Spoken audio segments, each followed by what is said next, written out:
All right, let's go from meat to tech. Shares of Meta in focus following an upgrade from JPMorgan as they now rate the stock at overweight, up from neutral, as well as raise their price target on the tech giant, I believe, to $150. I have the full story on this now on the Yahoo Finance homepage.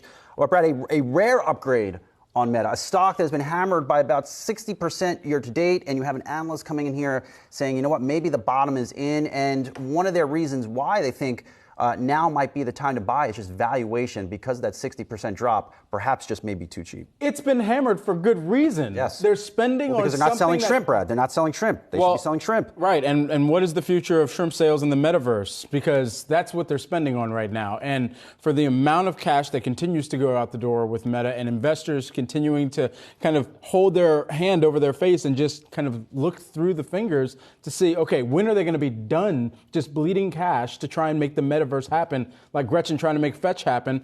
I think at the end of the day, it's still going to be a question of how many people are actually interested in purchasing the devices. There's so many immersion devices that are necessary for the metaverse to actually be a thing.